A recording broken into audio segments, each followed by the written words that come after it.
Hi, and welcome to another episode here of Innovations in Patient Care from EMS Today 2014. I'm Jamie Davis, the Pod Medic, and I want to thank all of you for checking out all of these segments we're bringing to you from our Physio Control podcast studio here at EMS Today. I am thankful again to have another one of the EMS 10 awardees here on the show, and one of the reasons I get to do that is because this is somebody that's kind of in my neck of the woods in social media and video production online, and it's Farooq Muhammed from New York City. So welcome. Thank you. Pleasure to be here. Tell us a little bit about your background in EMS to start off with, what you do and how you got there. Well, a few friends of mine back in like '95 joined the ranks of EMS. They took the course, they became EMTs, and I became very interested in it. I was interested in it before that as well, so when they actually took the course and they became EMTs and told me more about it, I wanted to do it as well. So around about that time I went and took the EMT course, and then I started to work with some private companies while I applied for a job at the fire department. And when I got hired by the fire department, I went and started working with them as an EMT for a few years, and then I later upgraded to a paramedic. And I've been with them ever since. I've been with them since 1996. Wow. So about 17 years now. So I'm now a supervisor for the past about 3 years. So it's been a good experience. Excellent, excellent. Yeah. And we're also joined by our good friend Carissa O'Brien. And Carissa, you're a social media guru known by all worldwide in healthcare social media. But introduce yourself for us. Yes, I'm Carissa Karamanis O'Brien, and I wanted to be on this episode to talk with Farooq because it's in the social world, and want to talk a little bit about how you're sharing your messages using social media. So I'm excited to chat a little bit.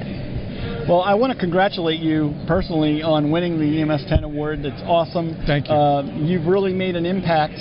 I know from my perspective, when I hear from people that watch my programming and listen to my shows, and they say, it helped them understand some aspect of being an EMS provider, or help them get through classes or whatever, it's very gratifying. And you have millions of people that have viewed your programming on YouTube, inspiring them to become an EMS provider. And really, I almost think maybe you're the new Johnny and Roy of a whole new generation. Tell us a little bit about what you've been doing. Well, the arts and stuff like that was always something that I was interested in from long ago, from my the teenage years and on. And I was always writing songs and thinking about new things to get involved with and new things to create. And while I was actually working on a song one day, not related to EMS, while I was sitting in the ambulance with my partner, it occurred to me, why not try to do something related to EMS? Why not make a video about EMS? So he thought it was a good idea, and I started to work on a song, and I wrote the song, and I started to share it with coworkers at my station, and they all liked it. So I thought, let me pitch this idea to the fire department and the press office there and see what they think. And they gave me the green light to go ahead and make the song, get the footage that I needed, and then present it to them. And if they were okay with it, I could go ahead and release it on YouTube.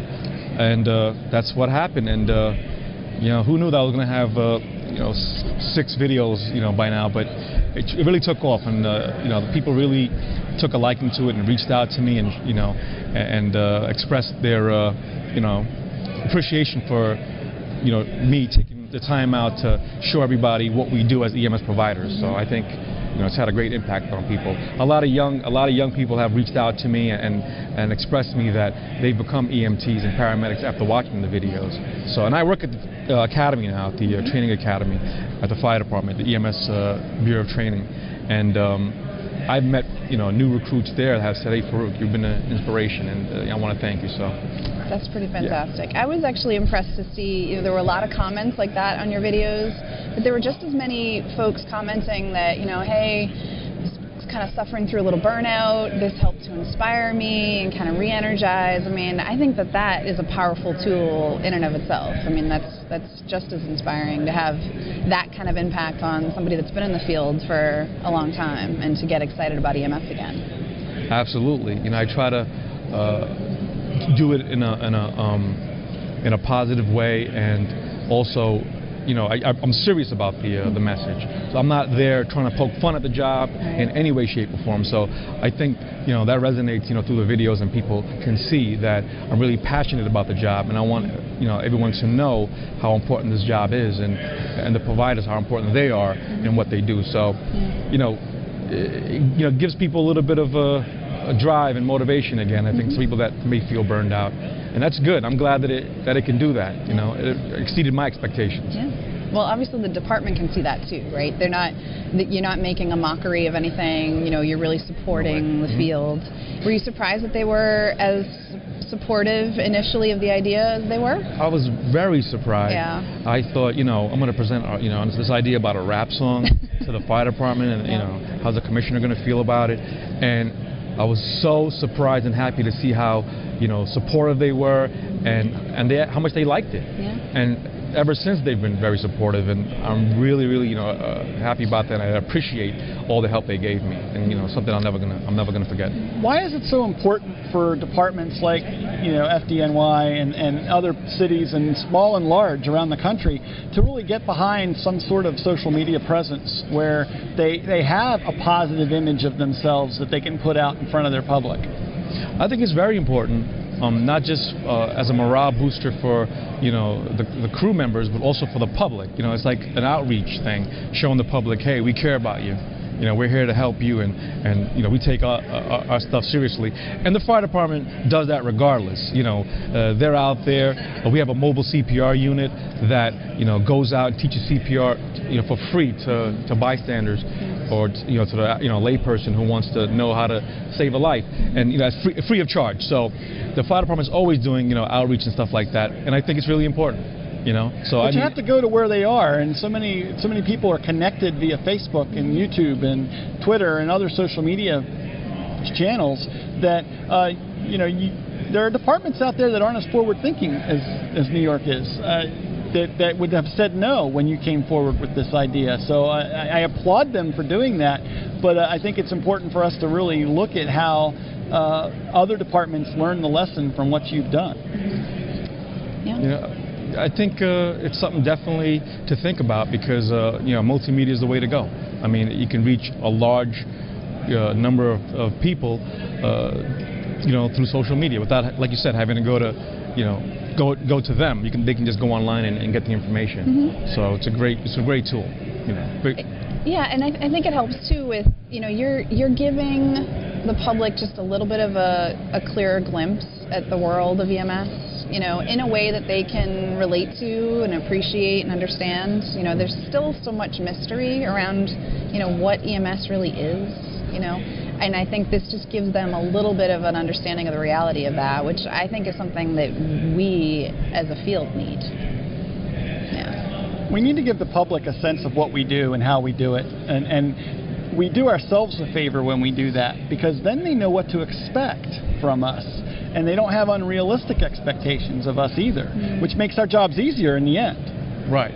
Yeah. It works both ways. You get to show the public what you're capable of, and like you said, they can have some sort of expectation as to what kind of care they're going to get when you get there.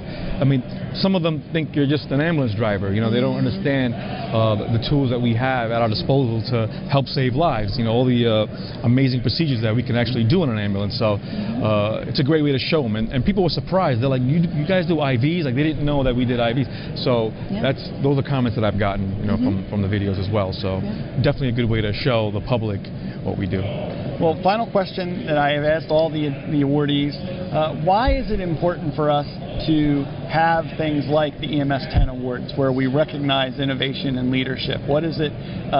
Why is it important for EMS to have things like this moving forward?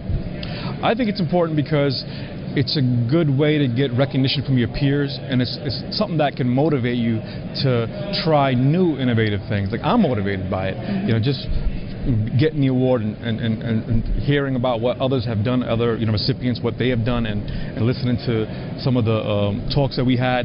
It's inspirational. It makes you want to go out and possibly invent a new device or a new procedure, or something like that. And you don't have to be the most trained individual necessarily to invent a new device. Just somebody with an imagination and somebody who knows the job and somebody who wants to make the job better. And if you have that passion, then you can come up with an idea. So I think it's important to have these events so you can motivate people to get out there and do something. Don't just take what you have and accept it for what it is. Try to make it better and work better for you. So, Krista, any thoughts about that? I mean, I think that's spot on. I mean, it's about recognizing the innovation that we've seen, but I really do think it's about supporting the innovation that will come tomorrow and really, sort of rallying around a community of people that care about making things better. So yeah, programs like EMS 10 hopefully will be around for a long time to come. Let's hope, yeah. Well, and again, congratulations on your award. You're now a member of that elite alumni. There are only 60 people out there who are EMS 10 awardees right now. Wow. You can say that. You're one of the 60, so that's pretty cool. Yeah, definitely. I'm going to, this is a proud thing for me and for my family, and I'm going to really cherish it forever. And I'm going to have my plaque, and I'm going to have it, on my desk, and it's going to inspire me to continue doing more things. Excellent. Well, we're looking forward to seeing more from you. Thanks a lot, Farooq. Thank you. Thank you. And thanks, Krista, for being on the show. Of course. And I want to thank all of you for checking out this episode of Innovations in Patient Care. Remember, I'm Jamie Davis, the Pod Medic. You can find all of these segments and more over at mediccast.com/innovations. And of course, I will leave you, as I always do, by reminding you to stay safe and stay tuned here to Innovations in Patient Care.